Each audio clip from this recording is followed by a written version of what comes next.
Middle class is very large, but it is not accustomed to deprivation and terror. Because of its affluence, it has waxed soft. It has no stomach for massive fire, blood, and violence.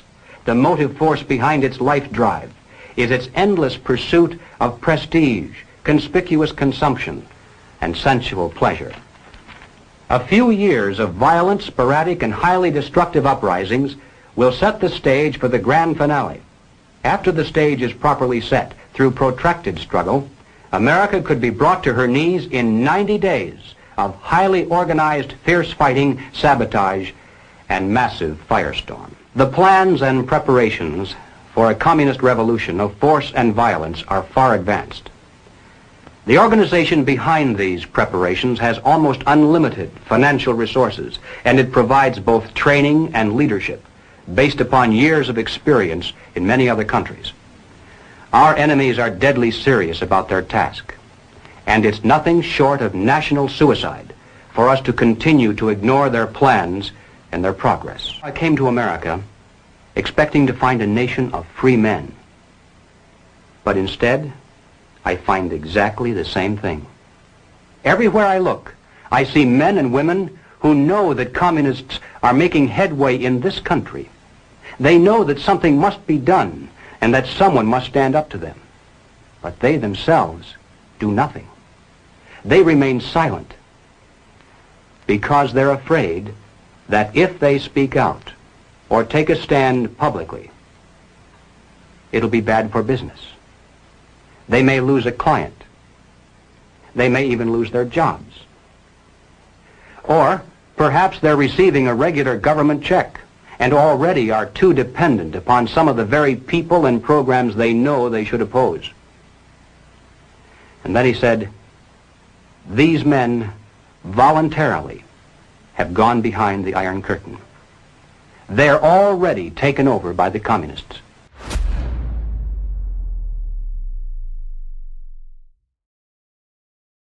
What's up, gentlemen? What up? What up? How are you doing? Welcome to Just the Guys. And guys, moving forward, we're reframing the show.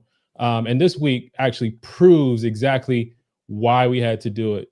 Communism has infected every area of American life. It's not just politics. It's not just government. It's the media that you consume. It's the schools your kids attend. It's the churches you worship in. It's the taxes you pay, whether you live in the city or in the country. It touches you. And while too many Americans have been saying, I'm not a political person, or I don't really pay attention to government, the enemy has been paying attention to you. They have a plan for you, your family, for your children, for your faith, and for your future. This week, we saw it again. First, last year, we saw an assassination attempt on President Trump, and now the assassination of Charlie Kirk. They didn't kill him because of politics. They killed him because he was a Christian. Because America is still a Christian nation and communism cannot survive in the light of truth. Guys, we are at war and the enemy is communism. Like this podcast is no longer about just commentary. It's about exposing the tactics of communism, calling out the lies and bringing back shame to everything that's destroying our families, our faith, and our freedom. So guys, go ahead and hit that like button. Go ahead and share. And don't forget, you can support the show by joining the Shamers Club. And your support really helps keep the show on air. So, gentlemen, how are we doing this week, man? It's been one hell of a week. It's been an interesting week for sure. Absolutely. Absolutely. Been awesome, man. Yep. Thanks for that. You see, we got CT back. He's no longer has the do funny flu. And he's back with us. So again, go ahead and hit that like button. But this week, guys, is big news. Charlie Kirk, just a guy just want to go talk to you, just have a conversation. Let's have a conversation. Was assassinated. CT, man, like, what was your instant reaction to that when you saw it? And what were people kind of saying this week? How did they react? Well, I was live streaming. Salute to you guys. You guys in the chat, get the likes up. I was live streaming when it occurred. And the people in the chat, moderators, were giving me real-time information and it was shocking. And considering the fact it was the day before September 11th, you had those same feelings that. Well, I had those same feelings that I had that day of September 11th in 2001 when I was in homeroom. I was in the 10th grade. So it was that same feeling of uncontrollable disaster. It was that same feeling of chaos. It was shocking, man. Actually watching it, it was shocking, man. And these things have happened before in history, and particularly in America. But what I saw was a direct, not only a domestic terrorist attack, but just a direct attack on the Constitution itself, man.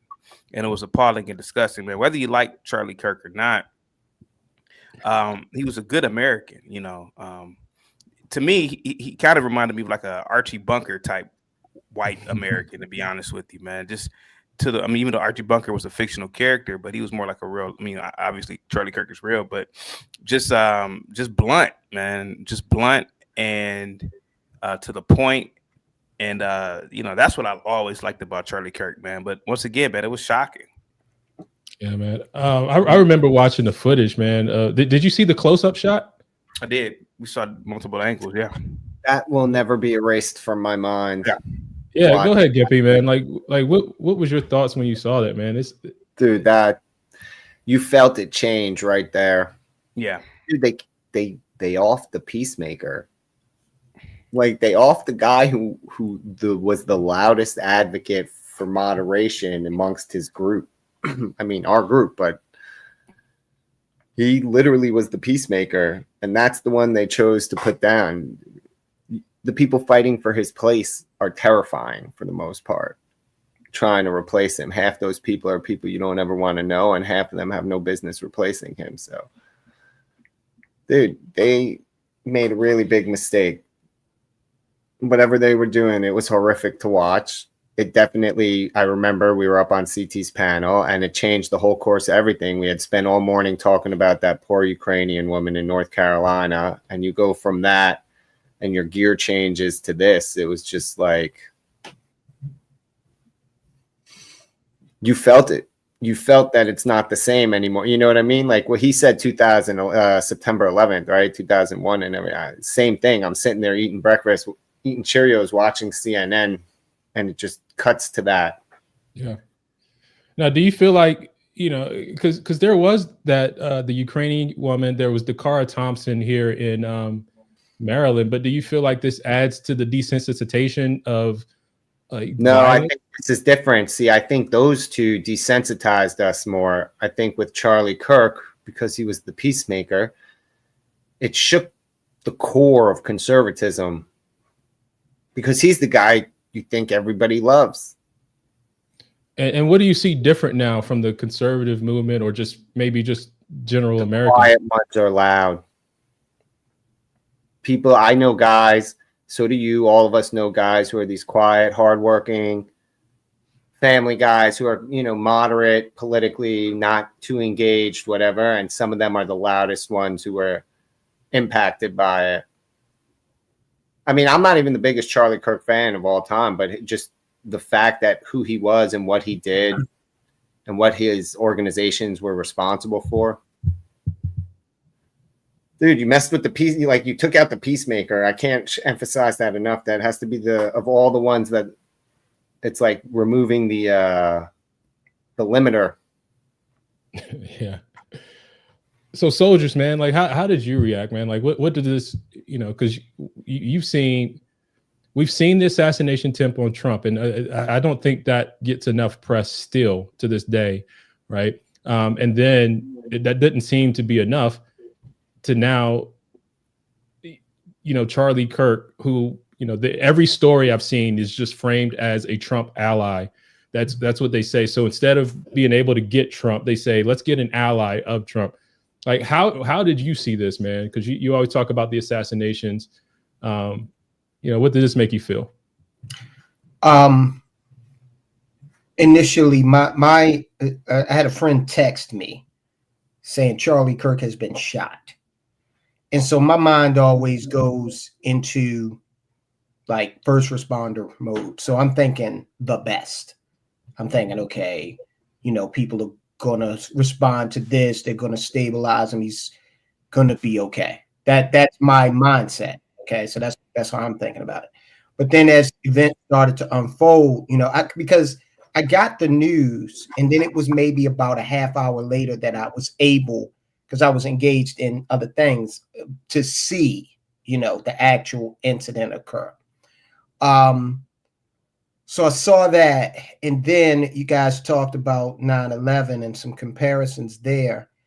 The piece about 9/11 that still enrages me is the people jumping out of the window, out of the building.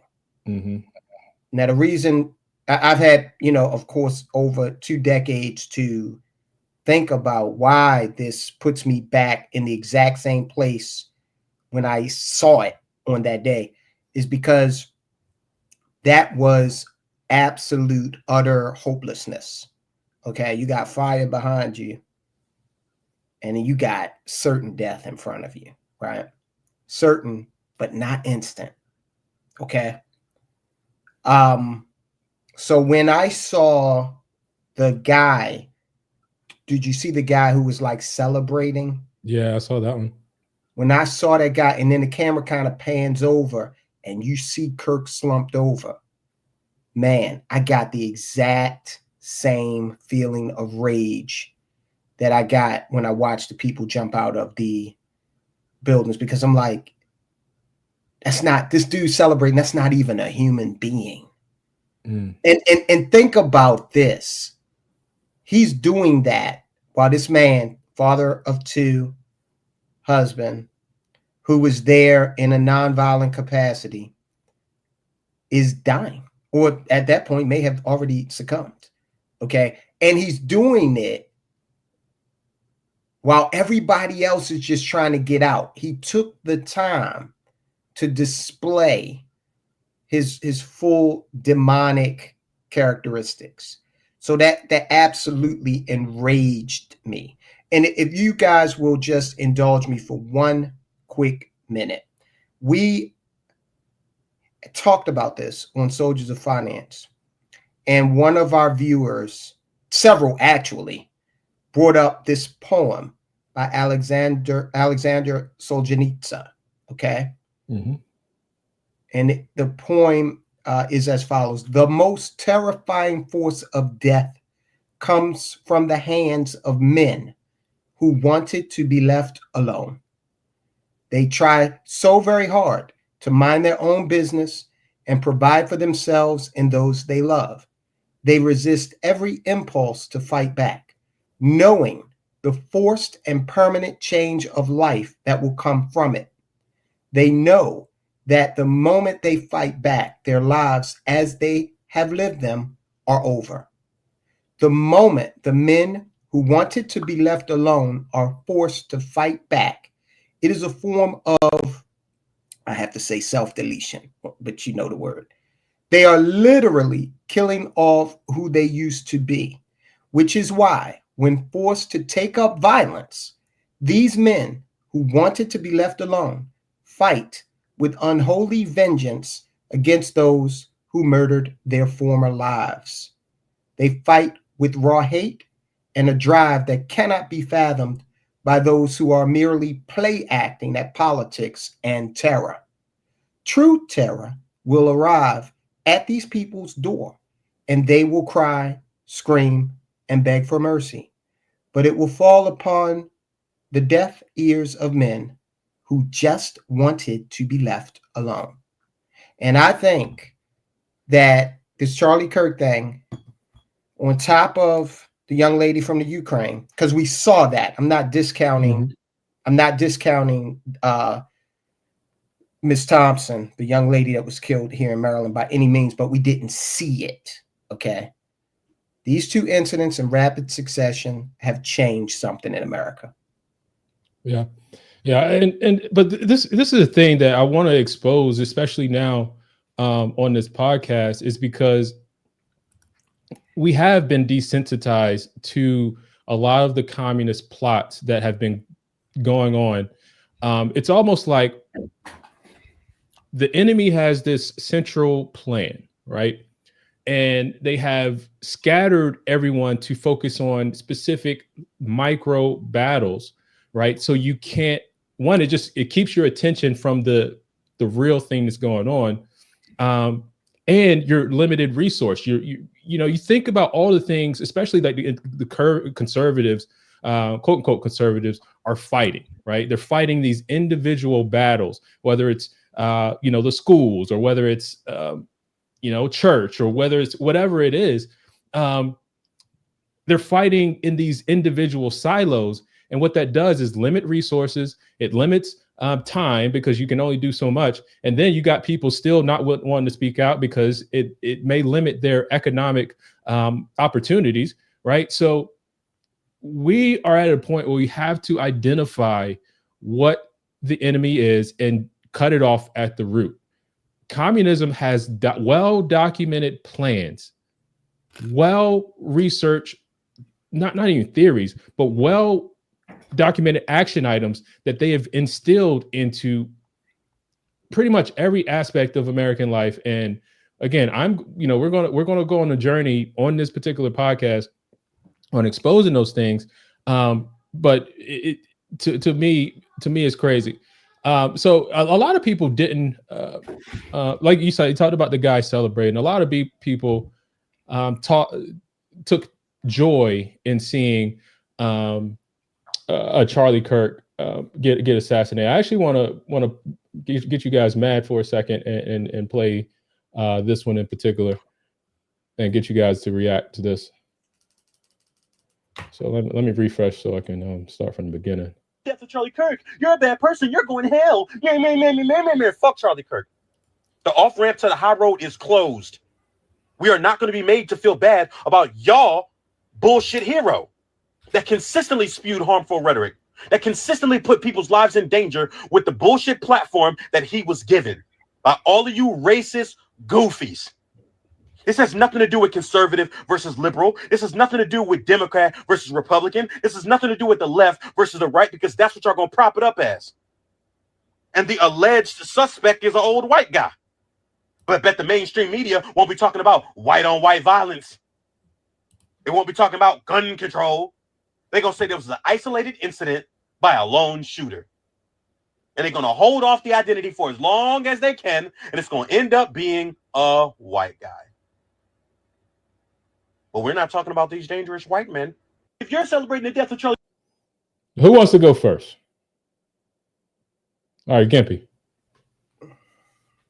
I would have to say, other than it being a white dude, which in Utah was like, what did we talking, like 98 percentile chance that in that exact setup it has to be a white guy. He got everything else wrong about everything. They didn't withhold the name. It wasn't the old dude. But that it shows how demonic it is. And I'm sorry, what I may say next might not win me any friends, but it also shows the amount of main character syndrome all these perpetual victims have. This man views himself as perpetually oppressed, perpetually victimized, perpetually being minimized by the world. And as a result, he thinks every single incident has to deal with him and his ideology, and not understanding that a man who tried to bring peace. I love when they say he was a racist. He said things you didn't agree with. He didn't say racist things. He had policies. He had ideas. He had things where he made it clear, and he was more than happy to engage in anyone who disagreed with him openly and fair and honest debate. So again, we learned very quickly over the last few days what sort of demons they are, because it's not something I like. I didn't like that this is what's coming out of it, but the thing that's been coming out of it that's too true, maybe that's why I don't like it, is it doesn't matter who the shooter was anymore. We saw the reaction to it. That's really the bigger problem at hand, is that all these people were happy to see this man die violently, and they had no problem rubbing it in everyone's faces until they started to take points for it and lose their jobs and their livelihoods. And hey, honestly, I think the best thing that'll come out of this is all these mouths on the internet will be a little bit more careful before they run their mouths with insightful rhetoric. They're going to think about that this just, regardless of whether they stop or not, they're still going to remember this just happened. Yep. And you can see by everyone's behavior, they're all scared shitless now.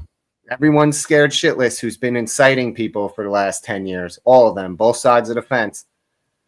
So maybe, just maybe, something good will come out of this.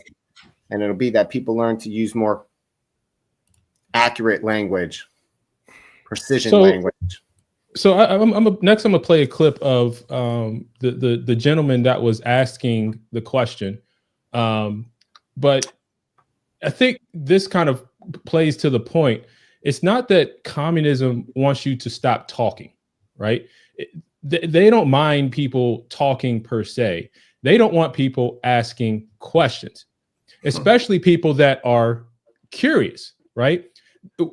So I want to play this because when I saw this, I'm just thinking, man, this man, even though they disagreed, right? Even though they might have had a difference of opinion, this guy was just asking a question of Charlie Kirk, right? And the guy that was asking a question has a history of just not agreeing. He didn't say he didn't like Charlie Kirk. He just I have a history of disagreeing with Charlie Kirk, and I'm just asking a question. So what the communists want is not just total control, but they don't even want you to ask the question. So I'm gonna play the clip from the guy that this is the gentleman that asked the last question. His name is Hunter, I think Kozak or something like that. But I'm gonna play it. It's been a rough 24 hours. This last person to talk to Charlie Kirk, here's maybe a better vantage point of me. I'm not going to show a video of what happened, mostly because I can barely watch it.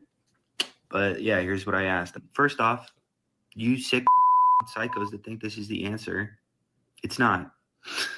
I don't know what else to say. It's not. It's awful. And a father doesn't have his kids anymore. And people have obviously pointed to the irony that the point that I was trying to make is how peaceful the left was. And as much as I disagree with Charlie Kirk, I'm on the record for how much I disagree with Charlie Kirk. But like, man, dude, he is still a human being. Have we forgotten that? Are we crazy? Like, so this guy just asking questions, and he's receiving flack, right? Because he said Charlie Kirk is a human. So CT, when you see this, man, like what is your first reaction? Like how your first reaction to Hunter? I mean, at the end of the day, man, there exists a level of compassion in a large number of human beings, and regardless of which side of the aisle you are on, I do believe that Hunter's a leftist, right? He's a leftist, right? Yeah. I mean, even on the left, man, I do believe as crazy as the left is, you still have a level of compassion for your fellow human being, man. So, and especially, he even mentioned seeing. He can't erase what he saw. Seeing something like that, man, you don't even want that on some of your worst enemies, to be honest with you. So, yeah. Well, also take into account the fact that, that bullet that came over Hunter's head because he was standing up there asking him a question. Okay. So that can be life changing as well, because over at the Butler attempted assassination of Trump, people, that guy died. Okay. Yeah. Just in the crowd. Right. So I'm sure that guy, Hunter, has thought about that. I'm sure he's thought about that he could have been a casualty as well, while trying to espouse the notion that the left isn't violent. I'm thinking about these two legislators from Minnesota, Melissa Hortman and her husband Mark. Oh, they were killed. Yeah. Yeah, recently. That guy, his trial has got to unfold and everything, but he was a leftist. I mean, he was on, he worked for Walls, Tim Walls. So there's a large segment of the population that does not have the intellectual horsepower to engage in debate, and they also lack the emotional intelligence to be able to say, oh, okay, well, Yeah, what you said either makes sense, or I did not have those facts. I have to go and further research that. Like you and I brought this up on my live stream project. You and I were discussing Harriet Tubman week before last, before the show started. And I said, yeah, you know, Harriet Tubman bought her freedom. And you were like, no, she didn't. And I was like, yeah, she did. And then we looked it up and I was like, you're right. I'm like, okay, well, you're right. Which is like helping me, right? To know what the facts were. I didn't come to your house angry. You know what I mean? I said, oh, no, man, you're right. You're right. There's I'm sorry, go ahead, man. There's this guy named Imperious. He's actually been over here, but he's a fan of the channel. Allegedly, he's a white Catholic, and there's a gentleman named John Galt, and they pretty much say the same thing, right? So Imperious says that everybody shouldn't have the right to an opinion or vote. And John says the same thing in terms of, you know, what has happened is we've allowed, or society has allowed, people who more or less for eons probably would have been working in the field somewhere, who would have largely just been illiterate of any society, to participate in really, and I know a lot of people won't agree with me on this, but a lot of politics is esoteric, man, to be honest with you. It's really truly understood by a certain amount of people at a high level. You know, a lot of people, you know, one thing I learned about debate, and I learned it a long time ago, is that don't debate with everybody, because most people are stupid.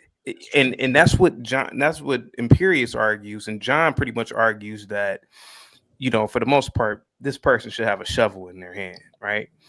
And so debating with women, and I'm just gonna be blunt about it, debating with women in politics, you know, that's half the problem. If you just don't even debate with women, that's half the problem gone, because women can't impose or force their will on a population of people. They're not going to go to war for politics, right? And most people aren't really intellects and don't really understand how systems work. So, you know, that's one of the things that I am noticing now, and I'm sort of like in agreement now. And I hate to say this, but I'm sort of in agreement with Imperious on this one too, man. That the politics shouldn't be for everybody, because you see any idiot can get on Twitter, any idiot can give their opinion, any idiot can talk, and then not only do they give their opinion, if you don't agree with them, they want to harm you. I have a lot of people who want to harm me for my political opinions or for my opinions on social issues. But I have evidence too that that's rooted in communism too. Yeah, and then you know, and not to knock anybody's occupation, but when you look at their occupation and their lot in life, you're like, oh, okay, now I see. This guy's a disgruntled, just, you know, guy working a 9 to 5, man. And I'm not knocking 9 to 5s, man, but it's just somebody who's really shouldn't be involved in that type of discussion in the first place. You know, if that makes any sense. Right, like this is one of the problems you guys do all the time. This is amazing to watch in real time all the time.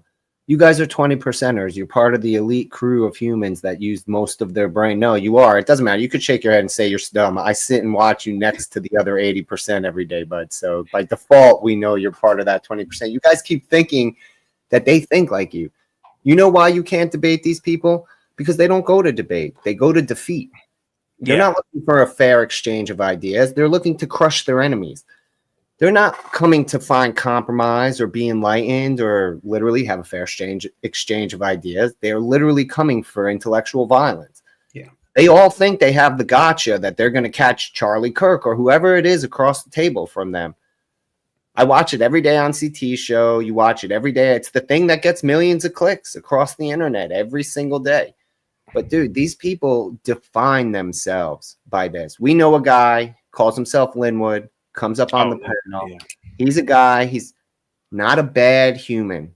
Overall, he's probably a generally decent, nice guy. But the experience you get dealing with him is trash. And you have a super low opinion of him. You think he has a low opinion of himself. You don't feel like he's equipped to exist in the human race. And it's all because he spends his whole life defined by his struggle. Yeah. Like, dude, these people are not looking. The He is not looking. This dude is not looking. The guy, most of these people who engage with Charlie Kirk are looking to defeat Charlie Kirk. They want to be the guy who's on camera to post to the internet for their clicks. They're not there for a real reason. They're there for a narcissistic, sociopathic reason.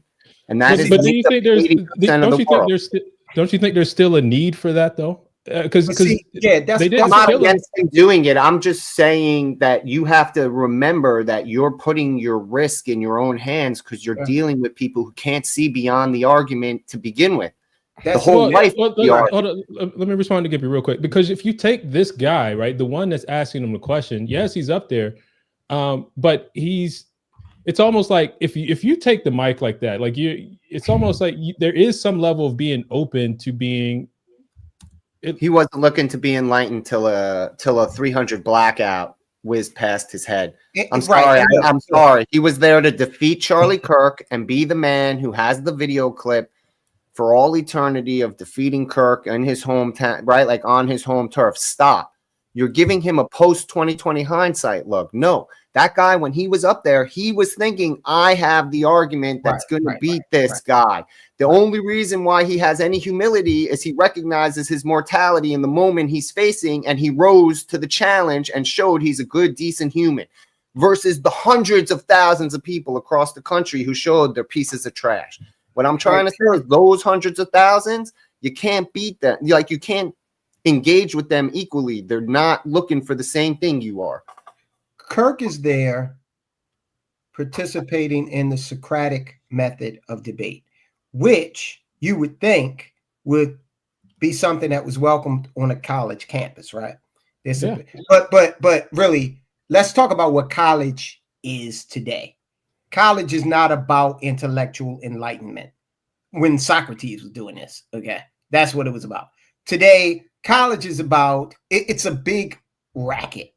It's about there are only like 5 majors that make sense. They're only like medicine, engineering, law, a couple of others.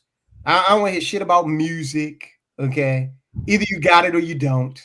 Or you go look at the top 40 right now. Look at the top 10 Billboard. None of them have degrees in music. Okay, so college is all about this, give us hundreds of thousands of dollars and maybe you'll get a job in your field. Who knows? But so Kirk is there participating in a legitimate form of debate. The left, unfortunately, they do not understand that just because you disagree, that does not translate into a license for violence. What it should mean is that you got to up your game and either figure out a way to defend your position or admit to yourself that your position is invalid. Well, that's the thing, though, man. And I think there was a comment I forgot here. Where is it? Democrats are the useful idiots, and that we have to bring that phrase to common language. As a matter of fact, we have to say communism is not a bad word. We need to bring this word front and center because we gotta call it what it is. But these useful idiots, right, are kind of the ones that are just going out there with their talking points, and there's no thinking behind it. But you do get some, right, that when you start asking questions, you start asking enough questions. And the thing about debate is not to change the debaters, it's those that's in the audience. It's those that's listening, right? If we're even having a debate on here, Tyrone, I can't change your mind on anything that you're arguing, right? Your position is always to have your position, right? I wouldn't agree to that. If you make a convincing enough argument, back it up with facts, I personally am open to changing my opinion if presented with facts that I was unaware of. All right, CT. And real quick, the prime directive, Tyrone. Okay. The older I've gotten, the more I realize that that's not entertainment anymore. That's not something that came on CBS. Gene Roddenberry actually was a prophet an individual. He was a philosopher, and I really believe now that he was trying to give us a message. Man, everybody's not ready for certain pursuits, man. Politics, social discourse. Everybody's just not ready for it, man. I think that we still are, to a degree, in the Stone Age. There are a lot of human beings, man, that just don't have it, man. And you can't engage that by with somebody design? that's, huh? Is that by design? I don't know who it's by. It could be by design, man. I don't know what it's by. I just now realize, man, that a lot of people are really cavemen, but they just happen to be born into a society, a first world society of planes and cars and computers. But really, at the end of the day, they just really belong cutting down a tree or tilling some land and being told what to do. I truly believe that. Imperious, man. When he used to say this shit, I'm like, oh, Imperious is talking shit. He's, I'm white and I say so. But the more I look at it, man, he's right, man. A lot of people, man, they ain't got anything to do with race. A lot of people, man. Dude, there's a reason why the Asians. There's Sorry. a reason why the Asians don't have really democracies, man. It's something that's programmed in them. Like they have to have somebody telling them what to do. There's a reason why blacks, we really need dictators. There's a reason. I'm telling you, man, there has to be a reason to all this shit. And everybody in America, man, Jesus Christ, man, maybe everybody shouldn't have a right to vote here. And look, here's the thing. Yeah. Many people would say what CT just said is heresy, right? Yeah. And look, this is a 230-some year experiment here, okay? And the founders thought of this as an experiment. Make no mistake about that.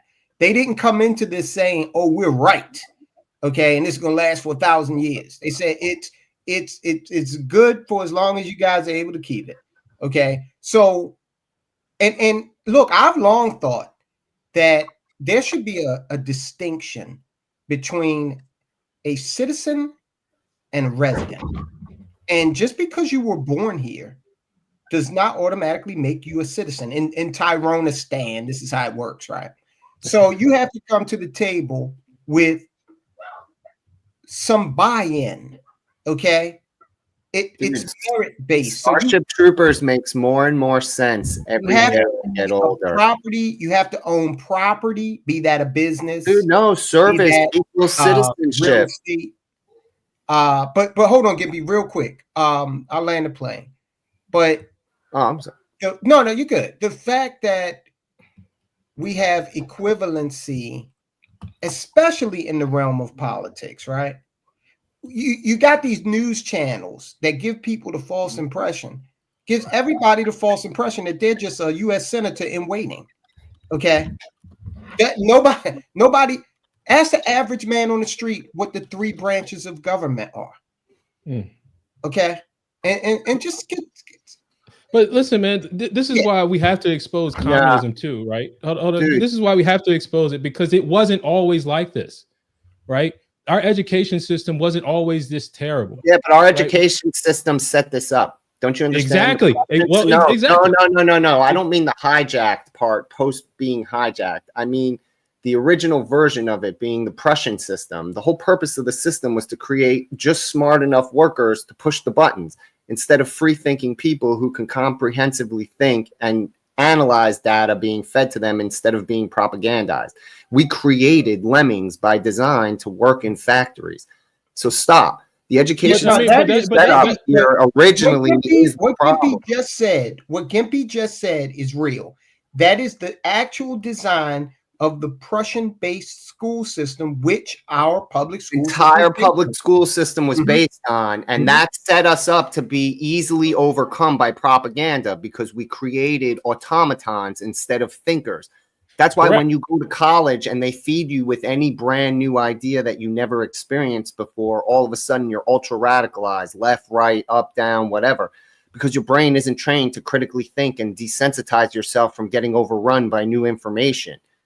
But that's the whole point, is we created this and now we're shooting ourselves in the foot because there was one man who tried to stop this from happening. He saw it coming And then we all called him a bigot and an animal. And we should all go back in time and tell McCarthy we apologize and that he should keep running his committees. Hey, And he should weed out communism from every facet of every institution in the 1950s, whatever it takes, because that was the mistake then. Not listening to Yuri Brezhnev in 86 is the mistake now. And here we are living with it, dude, because service equals citizenship. I just watched it this morning, and I stand by it. The closest thing we're ever going to get is Starship Troopers. So if you want to do something right, you do it like that. You got to give 2 years of your life to the government to become a citizen. Then you can start being a member of the country. and then you can vote. No, And, CT. yeah, and look, it wasn't just. Hold on, go to CT real quick. I just want to mention two names because Gimpy brought up McCarthy, but also don't forget Patton and MacArthur. They wanted to deal with communism right after World War II, and they were shut down. Militarily deal with it. When there was a commercial 30 years ago. It was a slogan: "A mind is a terrible thing to waste." There were at least 3 or 4 individuals. One particularly an old man, Ben, 70 years old. He calls into the show. He calls me a coon and Uncle Tom. He's actually in the intro. They were all saying Charlie Kirk is a racist. He's harming black people.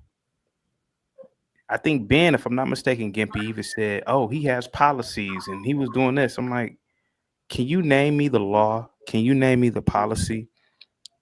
And he's I gave trying to say that his organization. Yeah, I wanted to say this to you the other day. He's trying to say the organization has some sort of influence, but that would mean any organization.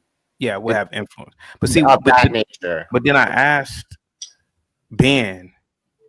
I said, Ben, let's use an example. If I go to the Ohio Secretary of State and I apply for an LLC, was there a law put in place that has prevented me as a black person from applying for an LLC? They couldn't name it. It's like, no, what are you talking about? I'm like, you guys just say shit. Mm-hmm. You automatically call this guy racist, and you automatically say that there's policies and there's white supremacy. Where does it exist? Did it exist in you getting a car loan? Did it exist in you getting financial aid to go to a university? Did it stop you from getting a driver's license? Where does this shit exist at? And why blame Charlie Kirk? So, at this point, man, it's just you're dealing with people who should just really be shoveling, raking some leaves, cutting down a tree at this point, man. But where did those seeds where did those ideas get planted though? Well, these are hateful black. These guys are just hateful black men. They hate white people. These are guys that nation Islam. So what I want to show though, as we go through this exploration, this journey, like even that right there, that seed into the black community was from the communist plan. It's documented. If you go back and read Manning Johnson's Color, Communism, and Common Sense, you see where the very ideas that you're talking about right now are nothing new. They're just parroting the same things over and over since 1920, 1930, 1940 from the Communist Party. So these are, again, useful idiots that are just saying the same thing. So again, this is what the podcast is going to be about. And we're going to show it. We're going to show it as we move forward. But that's what I want to say there. Tyrone, you had something? No. I was just pointing out JT's. JT made a post in Starship Troopers. Service was not mandatory, but you could not be part of the government or decision making without service, right? And also being a citizen gave you benefit in every aspect of your life. It's not just right being a citizen. If you just take from what it's in the book and everything, it was easier to have because you had to get a license to have children in that, right? Like you had to get approval before you could have kids. Was in the book. Yeah. They reference it. Think about the shower scene in the movie when they're all talking about why they're there. Those are all the things that they like, themes that they leave out of the book that's in the book that they add into that chat, right? So like there's One wants to be in politics, one wants to be a writer, right? Like, in order to be taken seriously in any field, you need to be a citizen. A citizen gets you through the door. Whereas if you're a normal person, like, you have to have some sort of connection somewhere, right? Like, his parents got him into Harvard, and he's going to Zegama Beat, right? Like, it's all who you know that way. Whereas the whole idea is as a citizen, you can do it yourself because it's set up for you as a citizen to succeed, right? Like, that's what people are missing here. We don't have that anymore. LJ is right. School needs to stick with academics. We got to stop teaching activism to children and math and science and history and patriotism. Like, I don't say we should teach them to suck the government's tit or a dick or any of that. We should teach them to believe in the country and the founding ideals of the country properly. This week, we had one of the most hateful people, one of the most entertaining people of all time on CT's show. And you had to hear him complaining about the First Amendment and YouTube. And literally, by what he was complaining about, you can tell he fundamentally doesn't understand how the First Amendment is supposed to apply to him as a citizen. And I literally had to stop and explain it to him like he was in kindergarten. And that's not his fault. That's a demonstration of how bad education is. Dude, they used to show us a stupid cartoon to teach it to us, how a bill becomes a law. Yeah, right. Right? Like, the whole sense of how the First Amendment works, how the Second Amendment, there was a literal cartoon they made every kid watch in this country for it so that you had it in your head. And yet somehow today, everyday people don't understand how the law works for them. Right. Drago, thank you so much for the $10 super chat. Says Qatar is the largest contributor to U.S. universities. The college kids are cooked. Dude, but they want that because the Islamo-communism hybrid machine, they both think they're using the other party. The Islamists think they're using the communists like they've always thought because they like the idea their theological government structure fixed with communism. And the communists think they're using the Islamists as a violence weapon, right? As a weapon of revolution. And they don't realize that the Islamists immediately try and kill you right as you try and kill them after you take over. So I think Yana probably has the best take on that. I said Drago. I must have Ivan Drago on the mind because we're talking about communists. But it's what was Yana's take? It's Drake. Drago. It's Draco. Yeah. Sorry about that. But but Gimpy, I think to your point, Yana probably has the best take on that. Yeah, all right. I guess everybody shut up. What is your take? Wait, yeah, what do you think? Hold on, suspense by logic. I don't know, man. Hold on. I just know that I wanted to say that because of the last thing you were saying, but I now forgot it. Man, I got so much stuff on my screen right now. I just y'all kind of messed me up with that. What were you talking about just now? Now I forget what I said completely. Now you got me thinking like I'm drawing a total blank. I want to rewind the tape. I know, man. I need this. Whoever. No, we're talking about Heinlein's, Robert Heinlein's Starship Troopers, and that type of society where you just don't become a citizen. And I was saying that rights and privileges by accident of popping out of the womb. No, I'm gonna have to go back and watch because you said something else, and I immediately thought. I'm sure I did, but now you threw me off. Yeah. I don't know. Well, guys, make sure you hit that like button, share, and subscribe. I actually want to again, our podcast. We're bringing back shame to communism, and this week I actually sat down and interviewed an Emmy award-winning author regarding his book called Failure Factory. It is on the channel. It is live. And I'm going to play the preview for you right now. The most important thing in the school system is not educating kids. People like Michelle Bradley are real. Yes. Like, she made it to high school in Baltimore City Public Schools, and she can't read. Taxpayers have given this school system $400 million additional dollars a year. 90% of the kids in the school system are not proficient in math. How do you get there? Islamo-communist. That's what I was talking about, by the way. Now that I had a chance to recoil. Yeah. So hold on. So real quick. So again, I interviewed Chris Papps. He's a reporter here in Baltimore City and talks about the softening of the curriculum and some of the other things that are going on with education. Again, all these things are part of the communist plan for America. And then again, guys, we just have to point it out, share it. Oh yeah. Hold on, let me get it. So, yeah, but the Islam. So, because with Mamdani, Yana was talking about that with Mamdani, and how leftists think, the Muslims or the Islams is friendly to the cause, and they kind of have this dueling battle where they're just using each other. But the leftists are like, they're friendly to it. But she can explain it better. Maybe you need to invite her on to talk about it. But yeah, she has a better way to explain it. If you look at places like Egypt, if you look at Turkey, these were non-Muslim societies at one point. That we're actually seeing the transition in real time with the UK right now, and France as well, and how until a tipping point occurs, the Islamicists are very ingratiating, and we're just here to live alongside you, and then it becomes, well, we're going to put Sharia in place in Dearborn, Michigan, and we're going to write in Arabic on the police cars. And I got rid of that. Yeah, and then you wake up and Yeah, there's Yana's comment. Each group thinks they're smarter than the other. Yeah, that's dude.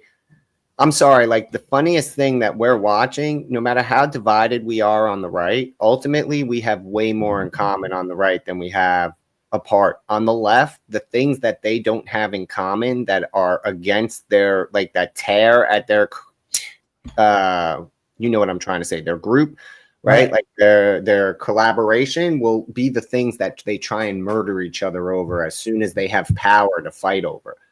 Right? Like, do you really think the Arabs let the left, gay, socialist, trans people have New York City if Mamdani wins? Or do you think the Arabs are going to put the kibosh on Mamdani and demand he behave like a Muslim?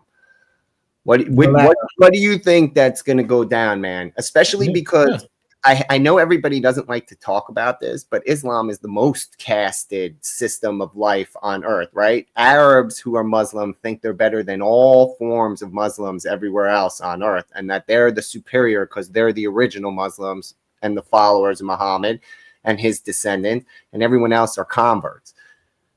So, like, I guess my thing with the leftism and I guess Islam. They think they can outsmart one another, but they're completely incompatible because communism is literally an atheist organization, right? Doesn't Islam at least believe in God? They do. Their God believe, like, they're theocrat. Okay, so again, yes, because they don't actually believe in communism. They believe in the structure it creates where the state is in charge of everything, because in a theocracy, the state is in charge through the will of God, right? And they have laws written by God. They rule based on their religion. Communism replaces that with the state being the religion instead of the apparatus of the religion. So then they can write laws however the hell they want. They don't have to abide by, I mean, theoretically, the theocracy can do that too, but arguably they do have a set that they have to fit into to begin with because they come with the religion. Whereas the communists, they just want the state to be the religion. Again, they both think they have the upper hand on each other. As soon as one of them has enough power, they're going to turn on the other one. Oh, and look, make no mistake about it. In a matchup between Marxism and Islam will win. Okay. Like I said, we're seeing that kind of play out right now in places like France. Now, France, ever since their revolution, they have eschewed religion, but yes, Islam will win against the left wherever they're pitted against each other, and they're not compatible because the LGBTQ community that gloms on to Islam, they prove they don't understand Islam. because that just doesn't fly in the Islamic theocratic nations in the world today. No, you're right. You're Dude, right. you've been quiet, CT. Yeah. Yes. No, I'm just listening to you guys, man. What's your thoughts, man? Can Islam and communism coexist, or have you even thought about that? No, Islam can't coexist with any ideology other than Islam. I mean, so let's be honest about it. Yeah. No, not at all. But we are in like I said, we're in scary time. I do want to bring this up. For why are we years, always though, in scary? Why is it that? Let me ask you. You said we're in scary times. We're not in scary times. Why is it? Do you think that this is just all? Humanity has always been like this. It's been worse. Yeah. We've always been like this. That's what I'm not saying that you're wrong. It's just Okay, so I think it's arguably, because of the weakness of people. And people not. we had weak people all the way back to the Bible. Sodom and Gomorrah. I get it. Weak people. But, Hold on. those were perilous times. We can actually Thanos snap in 2025. Donald Trump, Vladimir Putin, Kim Jong-un, Benjamin Netanyahu. I'm just trying to think of the people off the top of my head. Modi, the dude who runs Pakistan. Who else? Who else is new? China. I'm just saying, there are all these people who can Thanos snap in 2025. That didn't exist before. That never existed. It's not just one power. Yeah, we've had time where one power had overwhelming military ability and technology to overwhelm their opponents, wipe out whole cities, whatever. Dude, basically every major power on earth can snap their fingers and wipe out the earth. There isn't a nuclear armed country that doesn't have enough nukes to ruin it for everybody. Right? There's nobody with just one. Yeah. I'm just saying, like, that's what makes it scarier, is that some crazy knee-jerk reaction to some misinformation can end the world. But look at it this way also. If Genghis Khan rode up into your village, that was basically the nuclear equivalent of those times. So to CT's point, and I think we all understand this, living in the United States of America, first of all, our world news, you go watch world news tonight, it's all American news. They don't talk about any other country, right? The BBC, they're a little different, but everything's America-centric, and we have a false sense of what the world really is. We really have a false sense of what the world. I always use this analogy. People get tired of it. Fine. But the fact that you can go into several rooms of your home right now and draw up clean water, and if it's too hot or too cold, you can actually make it warm. All right. That's a great big freaking deal, especially to the African woman who has to walk through high grass with lions in it, a mile each way to get a few gallons of water for the day. Yep. Dude, so I want to ask this. Russia doesn't have indoor plumbing, man. Mm-hmm. Just saying. Yeah, I mean we have it much better than we give ourselves credit for. But I want to ask this because one thing that's been coming up this week is to tone down the rhetoric. And this is one thing I actually want to amplify on our side or on the conservative side, because conservatives have been too quiet. So first, I actually want to kind of play a clip of the rhetoric that we've been hearing for the past few years. And again, this is why I think we really need to shine a light on communism and cut this thing at the root. So I'm gonna play this real quick. We have to start calling his supporters racist as well. That MAGA symbol has come to represent something. It is the new Nazi symbol. It is the new hood. Because they're not a party, right? They're Sinn Féin to the IRA. They're the PLO to Hamas. They're a dime store front for a terrorist movement. The Republican Party is basically a domestic terrorist cell at this point. and they should be treated as such. There are elements of the GOP that are starting to look like the jihadists. Not a political party. They're a white nationalist movement. They're a fascist threat to our nation. That's not hyperbolic. That's academic. Would have once seemed hyperbolic, but it increasingly does feel like the Republican Party has become a death cult, and it's all about Donald Trump. There is no alternative right now because the Republican Party project today is a fascist authoritarian project. Fact is, Republicans in Congress are still in the grip of the ultra MAGA agenda. Party of dupes, party of knuckleheads, party of weirdos, party of freaks. So that is a simple message. And underneath that, it's the party of nothing. It has become an authoritarian embracing cult. It is fascist. We take an oath to protect and defend the Constitution from all enemies, foreign and domestic. And sadly, the domestic enemies to our voting system and our honoring our Constitution are right at 1600 Pennsylvania Avenue with their allies in the Congress of the United States. Trump's modern-day Gestapo is scooping folks up off the streets. They're in unmarked vans, wearing masks, being shipped off to foreign torture dungeons. No chance to mount a defense, not even a chance to kiss a loved one goodbye, just grabbed up by masked agents, shoved into those vans. So Tyrone, how do you respond?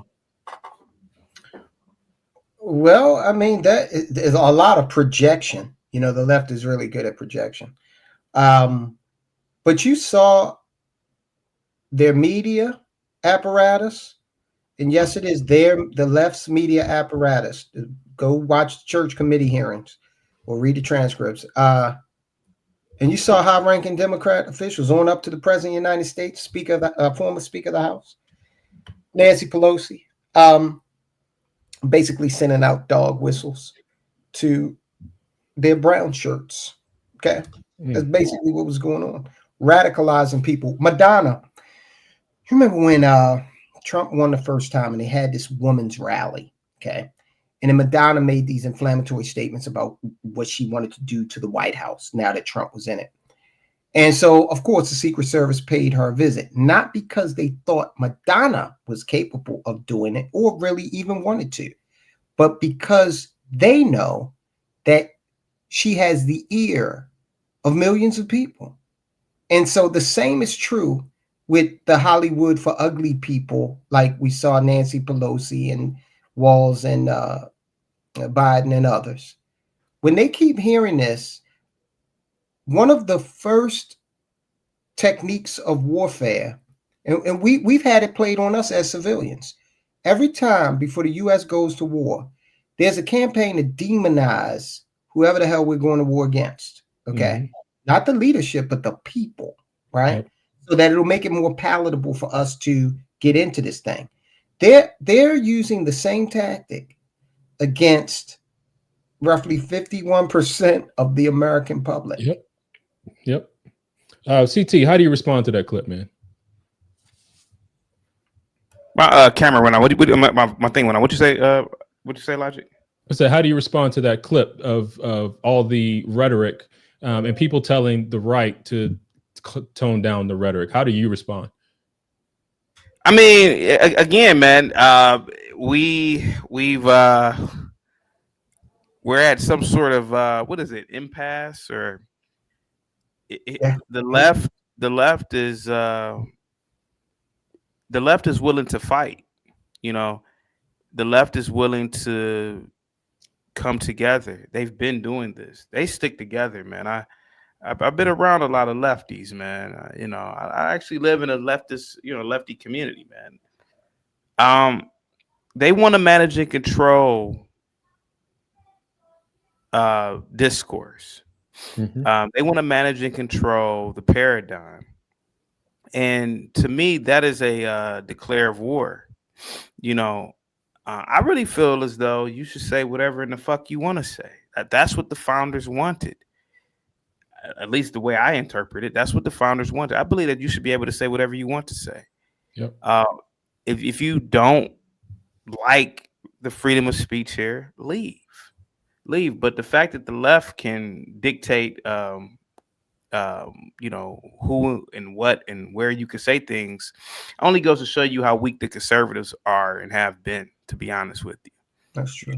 in my opinion. I've been saying this for a long time, you know, because here goes the thing. Jasmine Crockett can sit her black ass up there and say whatever the fuck she want to say. She can say whatever she wants to say. She openly has called Trump a racist. She's openly has called other people racist on the right without any evidence, without any facts. Imagine if Trump says, sit your little black ass down and shut up. Oh my God. They would impeach him now. You know, both sides of the aisle would impeach him for that shit. Yeah. So yeah, man, it's just, you know, to me, I just sit back and I'm enjoying every minute of the shit show, man. I love it, man. I love it. You know. So you're not toning down the rhetoric? No, not me. No. So, because I am declaring here we are at war. Right. No. We're at war, and we've been at war. Yeah. We've been at war, and people didn't know we were at war. I would say that, right? And what I want to do moving forward is being able to identify the battles and the fight that we're in right now, right? Because it's a subversion, and it's kind of like art of war. Like if you can win a war without firing a single shot, then you know you've won, and that's the way that's where we are right now. And we have to identify the enemy, stop fighting these little micro battles, and defeat the enemy for what it is. And that enemy is communism. Now there's other people that may align with communism or what have you, but the enemy right now, I truly believe, is communism. And it's documented with these 45 written goals. If you look at Manning Johnson's book, Color Communism, Common Sense, you see how black people are just being used. That's why black people know all the talking points. But you cannot take over a nation with just black people. You will need to get these white liberals and these leftists involved in the process. And when you do that, there is going to be a violent revolution, which if Kamala would have gotten elected, we would have seen more violence. It's more than what we see now, and more government, because the only solution that the communists want is more government. So I want to kind of end with this, right? Charlie Kirk was a man that was living on purpose. And the same thing with Donald Trump, right? Because we saw the assassination attempt on Donald Trump.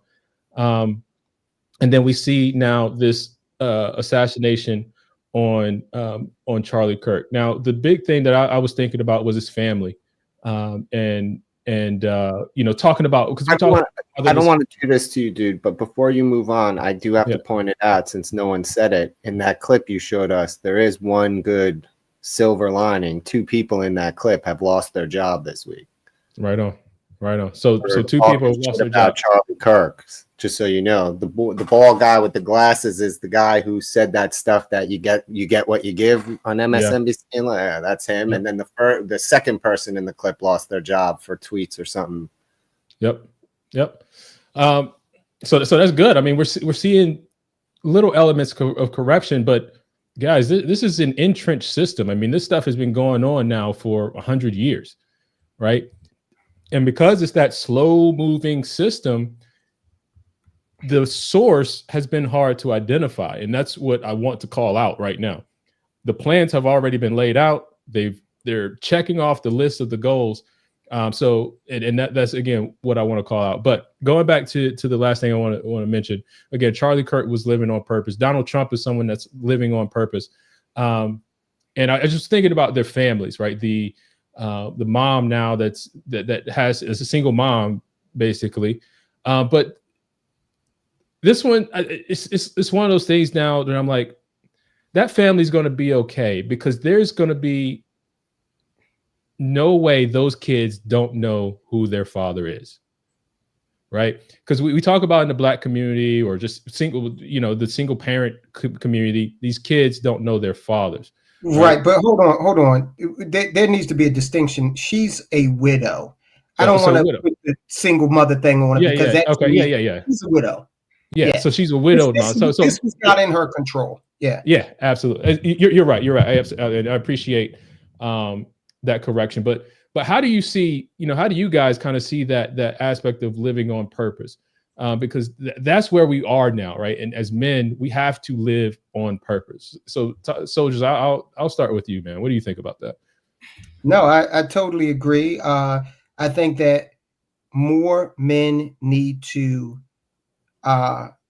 we have to support our families. There's no doubt about that. But men need not kowtow. Listen, I've always had this philosophy, okay? And it's a little vulgarity in it, but I've always had this philosophy called fuck this job, okay? And that kept me grounded to a point where I was never going to compromise myself. Now, I'm not going to come onto your job site and start talking politics or anything like that. I'm going to do the job. But I'm going to move through life in an uncompromised and principled way. And that might mean I never become I may not ever have 10 million or a billion or a private jet. Fine. The one thing I will be able to do is look at myself in the mirror. And there are plenty of people out there that have the world on a string, but they cannot go into that bathroom and look themselves in the mirror because they're compromised in some way. Okay. So I think that Trump, Kirk, there are plenty of examples. Okay. You might see an actor and say, damn, he's a good actor. Why don't we see him in more stuff? Because he's probably not willing to play the game, okay, and compromise himself. So I think that, yes. And just to give you a real world example, LJ put a comment up a moment ago. In Congress today, a Republican rep addressed Crockett as friend. She responded, I'm not your friend. Don't ruin my street cred. Now, I don't know if the person who said this was a man or a woman, but I'll just say, whoever it was, man or woman, look at that mealy mouth approach. That's something that we as conservatives, we have to do without. Jasmine Crockett's not your damn friend. Okay, act accordingly. She is. And that's the problem. On so many levels, that's the problem. That's why nothing gets done in Congress, because they're at war with each other instead of governing. I'm sorry, like that's the problem. Like everybody is, it goes back to my earlier comment, the 80%, 80% of Congress is made up of the 80%. They're not all 20%ers just because they're rich or powerful. That's not what makes you in the 20%. Competent thinking, being able to use your brain makes you in that 20%. The 80-20 rule applies to everything. 80% of those idiots in Congress are too busy there trying to defeat each other instead of govern. Yep. Everybody, I'm sorry. You're right. So Gimpy, what do you say about like living on purpose though, right? The whole, again, there's been comments, Donald Trump donates his salary to whatever it is. But, again, he was one that went through assassination attempt. Then, of course, Charlie Kirk. What do you say about men living on purpose? You have to. However you live your life, it has to be purposeful. I don't care what you do with your life, man. That's up to you. You fill the pages of your book. But there has to be purpose. Everybody who wanders through life and lets the world author their story for them is miserable. Some of the most happiest people on earth are dirt poor and broke, but it's because they wander the earth happily, doing their thing, writing their story. I have met some interesting people in my lifetime, in my travels. I have met people who have moved from one end of the earth to the other and never really cared about money or making money, just getting by and going to the next destination, man. And they're the happiest people I know. And some of the most hardest working, committed to having family the wrong way for all the wrong reasons, not for the right reasons. And everyone who has family and marriage will understand what that means. And they're miserable. And from the outside looking in, you're supposed to think they're the happiest based on what we know.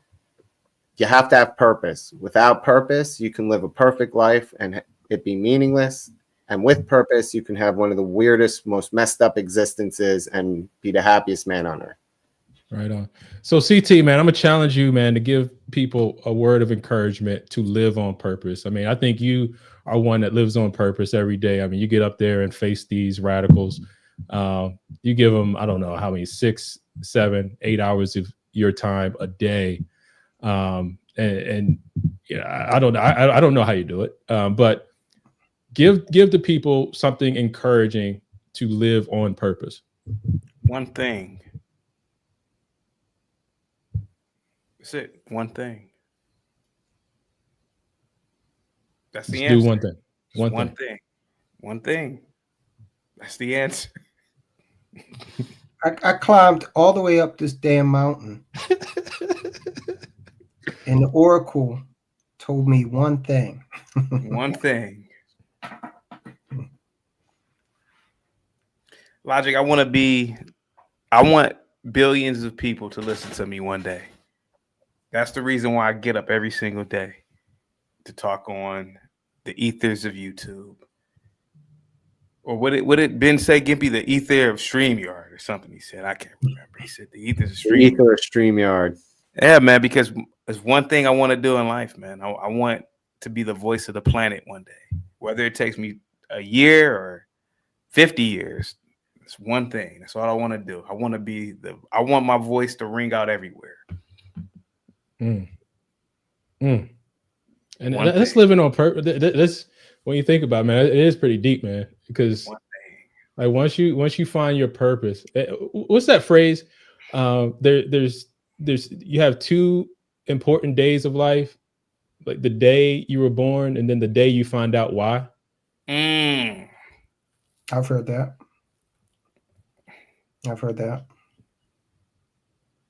Yeah. So, guys, we got to live on purpose, man. There's so much stuff, so many things out here that want to distract, and take your attention away, man. So, but yeah, man, we're gonna get out of here, man. But closing thoughts, man. CT, what you got going on this week? Oh man, one thing, man, just doing shows, man. I mean, it's bad to a degree, but more than likely the content for the next week or two with most content creators and news is gonna be Charlie Kirk, and everything, all the stories, all the information that comes from it. So yeah. Right on. Yeah. So Gimpy, what you got going on, man? Well, I just want to say, not just on purpose, but with purpose, we should live. To you and to CT, man, I gotta say, unfortunately, something's gonna happen that Charlie Kirk will be quickly in the rearview mirror, and the next thing will be in front of us for content. Yeah. Unfortunately, I've been too right about my dark horse theory that I did here in January on this show. It's been coming true all year, and we're in the end run, man. It's only gonna get wilder. They're about to have to vote on the Epstein files. I know we all forgot about that, but Thomas Massey didn't, and he's one signature short to force a vote, and Schumer forced an amendment in the Senate, so there's no avoiding some sort of legislative vote on the Epstein files. News will keep happening. So again, not just on purpose, but with purpose. Don't forget to like, share, subscribe, people. Right on. Soldiers, man, what you got, man? Well, we are actually kind of pivoting because we're going back and taking a hard look at the economy and what people can do to insulate themselves. We got a video that we're uploading tomorrow at 9 a.m. that's asking the question, can you afford to get old? Okay. America has a growing senior citizen homelessness crisis. Okay? Now, if you're homeless when you're 20, that's one thing. If you're homeless when you're in your 70s, that's another thing entirely. So we got solutions. So tune in and check it out. Guys, so again, don't forget to do your homework, which is to look up the 45 communist goals written into the to the congressional record in 1963. Guys, there have been people that have been trying to sound the alarm for years. And for whatever reason, we're not listening. We're going to be another one attempting to sound the alarm in various aspects. But again, the homework, look up the communist goals written into the congressional record and let us know what you think. And also, if you have a tip or some information that you want to send to us, you can send them to info@metroconservativemedia.com. For now, I'll get Just the Guy's website up pretty this week. But yeah, so we'll if you got some information you want to send to us, leave it as a comment below, or send it to info@metroconservativemedia.com. Y'all see my Maryland Man shirt? It's on shop.mcmshows.com. Shop.mcmshows.com. It is. I'm a Maryland man. I know a lot of people aren't in Maryland, but I am in Maryland. This is in honor of Abrego Garcia. I am a citizen. I am a taxpayer, and I'm legal. So you can grab your Maryland Man shirt on shop.mcmshows.com. All right, we're going to get out of here, guys. Charlie Kirk wasn't assassinated because of his politics. He was assassinated because he stood as a Christian in a nation founded on Christian values. That's the threat that the enemy fears most: faith, family, and truth. Communism wants you silent. It wants you distracted. It wants you weak. But we're here to call out the lies, expose the corruption, and strengthen the men who lead their families through this war. So don't just log off tonight. Share this, talk about it, teach your children, and remember, the only way evil wins is if good men stay silent. We refuse to stay silent. We refuse to back down, and together we will bring back shame. Y'all have a good night. Thank you so much.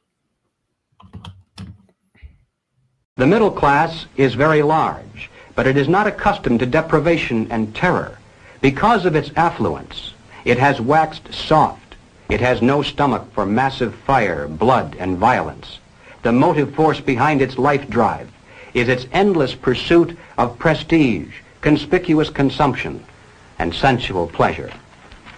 A few years of violent, sporadic, and highly destructive uprisings will set the stage for the grand finale. After the stage is properly set through protracted struggle, America could be brought to her knees in 90 days of highly organized, fierce fighting, sabotage, and massive firestorm. The plans and preparations for a communist revolution of force and violence are far advanced. The organization behind these preparations has almost unlimited financial resources, and it provides both training and leadership based upon years of experience in many other countries. Our enemies are deadly serious about their task, and it's nothing short of national suicide for us to continue to ignore their plans and their progress. I came to America expecting to find a nation of free men, but instead, I find exactly the same thing. Everywhere I look, I see men and women who know that communists are making headway in this country. They know that something must be done and that someone must stand up to them. But they themselves do nothing. They remain silent because they're afraid that if they speak out or take a stand publicly, it'll be bad for business. They may lose a client. They may even lose their jobs. Or perhaps they're receiving a regular government check and already are too dependent upon some of the very people and programs they know they should oppose. And then he said, these men voluntarily have gone behind the Iron Curtain. They're already taken over by the communists.